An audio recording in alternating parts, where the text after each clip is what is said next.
Kerala secretariat employees അസോസിയേഷന്റെ പരിപാടിയിൽ മുഴങ്ങിയ പിണറായി സ്തുതിഗീതം നിയമസഭയിലും. പ്രതിപക്ഷമാണ് സ്തുതിഗീതം സഭയിൽ ഉന്നയിച്ചത്. സർക്കാർ ജീവനക്കാരുടെ ആനുകൂല്യങ്ങൾ നൽകാത്ത വിഷയം അടിയന്തര പ്രമേയ നോട്ടീസായാണ് സഭയിൽ ഉന്നയിച്ചത്. പ്രതിപക്ഷത്തു നിന്നും PC വിഷ്ണുനാഥാണ് നോട്ടീസ് അവതരിപ്പിച്ചത്.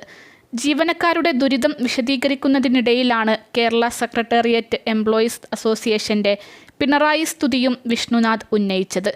വിലക്കയറ്റത്തിന്റെ നാളുകളിൽ ജീവനക്കാർ വലിയ ദുരിതത്തിലാണ്. CPM അനുകൂല സർവീസ് സംഘടനകൾ പുകഴ്ത്തിപ്പറഞ്ഞെങ്കിലും ആനുകൂല്യം നേടാൻ ശ്രമിക്കുകയാണ്.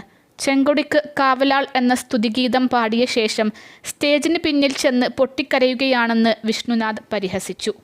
പാട്ടിന്റെ 4 വരി പാടിയാണ് വിഷ്ണുനാഥിന്റെ പരിഹാസം. വയലാർ പോലും ഇത്തരമൊരു ഗാനം എഴുതില്ല. പാട്ട് എഴുതിയ പൂവത്തൂർ ചിത്രസേനന് പുനർനിയമനം കിട്ടി എന്നല്ലാതെ ജീവനക്കാർക്ക് ഒരു ആനുകൂല്യവും കിട്ടിയില്ലെന്നും വിഷ്ണുനാഥ് വിമർശിച്ചു.